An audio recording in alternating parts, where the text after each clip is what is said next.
Muy buenos días, doctor. A continuación, este video es para presentar la actividad número 2, que tiene que ver con el diseño de la hipótesis, la pregunta de investigación, la justificación y el marco teórico de mi investigación. Mi nombre, Paola Marcela Rodríguez Soto. En primer lugar, recordarle que mi investigación se titula La escuela como escenario de cambio, un estudio mixto sobre la construcción de nuevas masculinidades y feminidades a través de una intervención pedagógica con estudiantes.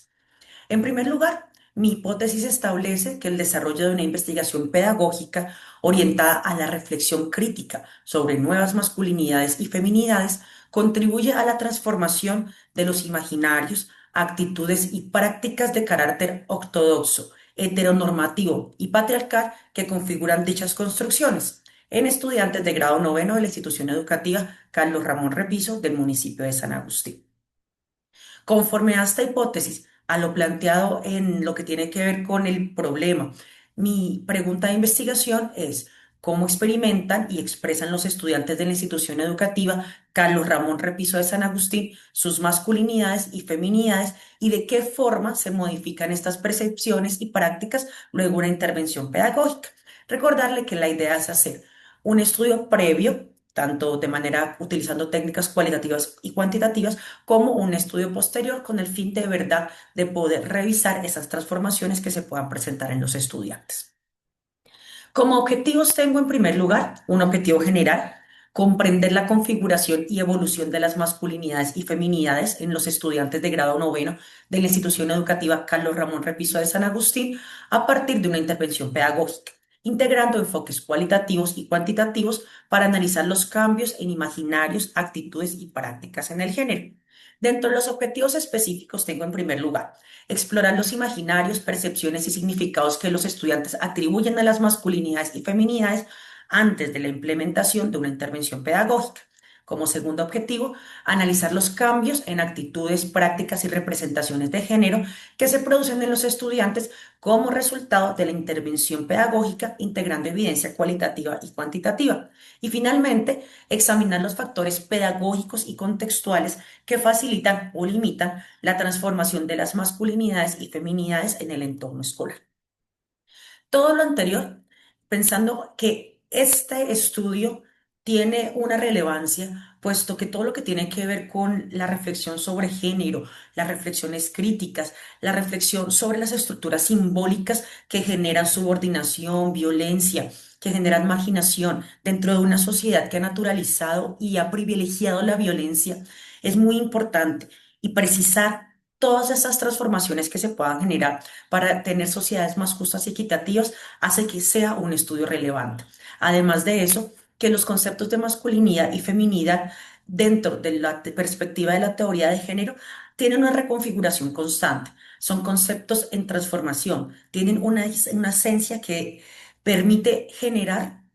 nuevos discursos a partir del mismo concepto. No son categorías fijas. Y en ese orden de ideas, en el ámbito escolar podemos presenciar estas disputas simbólicas. Pero además de eso,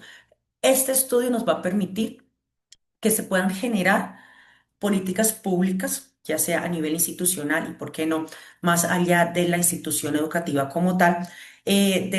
porque es un estudio que está un poco alineado con el COMPES del Departamento Nacional de Planeación, en donde uno de los temas principales son las transformaciones simbólicas de estos estereotipos de género que han sido arraigados y poder generar esta evidencia empírica con intervenciones que de verdad podamos establecer si funcionan o no, puesto que en muchas ocasiones tenemos una serie de establecimientos, una serie de teorías que se forjan desde los escritorios, pero que a la hora del té no son en realidad viables, no son pertinentes y no han sido contextualizadas en las instituciones educativas.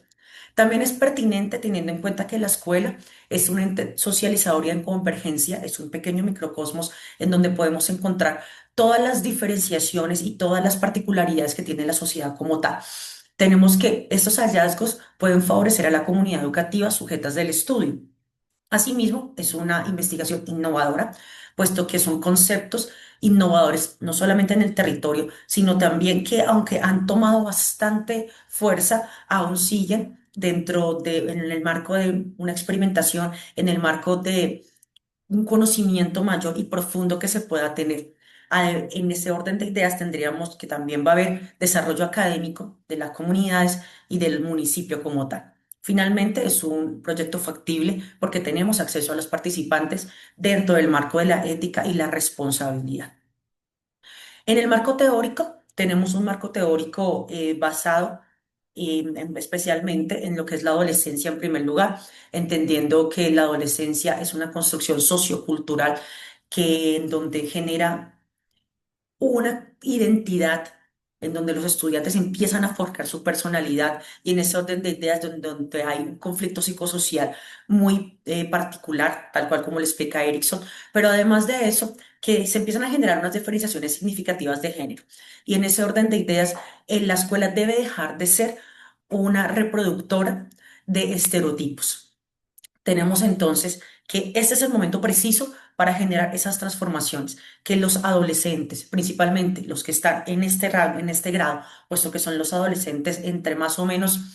13, 14, 15 años de edad, es donde podemos empezar a generar los cambios que la sociedad requiere. Por eso, el primer punto del marco teórico es todo lo que tiene que ver con la adolescencia y los cambios que se presentan en ellos, además de de la manera en que podemos permear dichos cambios y apoyar esas transformaciones. Asimismo, dentro del marco teórico, vamos a encontrar un proceso que empieza desde el género. El género lo vamos a tomar desde Lamas, entendiendo que ella habla del género como una dimensión estructural e ideológica que abarca las relaciones e interacciones entre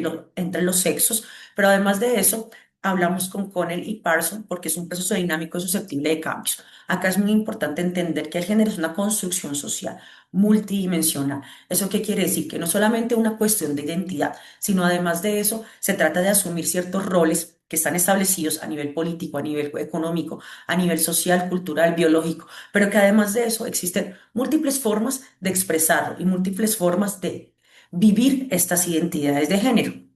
Todo esto entendiendo que el género a través de los años, sobre todo en las culturas más ortodoxas, se hablaba de una dicotomía de género. Ya lo hablaba Salas, entonces hablábamos de masculinidad y feminidad, y a cada uno de ellos se les adscribía unas cualidades diferentes y unas cualidades específicas. Muchas de ellas lo que han generado es que las personas se encuadren y se encasillen en cierto tipo de dinámicas que a la hora del té terminan generando violencia y subordinación. En ese orden de ideas, desde que empezamos a hablar de perspectiva de género en la conferencia de Beijing, podemos empezar a pensar el género de una forma más analítica, de una forma que nos permita integrar y nos permita pensar que hay una política y un ordenamiento que deben hablar de igualdad. Esto para que dejemos de hablar de feminidad y de masculinidad dentro de los estereotipos que hemos venido conociendo. Con el que es un autor que ha discursado bastante sobre masculinidad y sobre feminidad, habla de unos tipos específicos de masculinidad principalmente: la hegemónica, la subordinada, la cómplice y la marginada. Esto es muy importante porque no todos los hombres se encasillan en las masculinidades hegemónicas. De hecho, gran parte de ellos están en los otros tipos de masculinidades que a través de los años han sido discriminadas. Eso quiere decir que el tema de género y perspectiva de género no solamente viene a favorecer a las mujeres, que si bien es cierto, tal como le explica Conen, también habían estado encasilladas en parámetros de subordinación,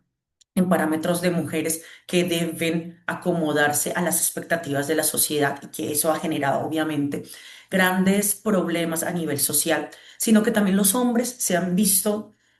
victimizados y también son víctimas de esta perspectiva machista y patriarcal. Y en ese orden de ideas vienen las perspectivas emergentes que también están discursadas dentro de nuestro marco teórico y empezamos a hablar de nuevas masculinidades y nuevas feminidades, entendiendo las nuevas masculinidades principalmente desde Porras, que es alguien que nos ha hablado bastante de ello, y las nuevas feminidades, que el concepto como tal no ha sido muy tomado por un autor, pero sí lo podemos hablar desde Lagarde, de Marcela Lagarde, teniendo en cuenta el transcurrir histórico y todo lo que se ha tenido que cambiar el discurso y las formas de vivenciar la feminidad. Estos son nuestros referentes bibliográficos utilizados específicamente para esta actividad y le agradezco mucho su atención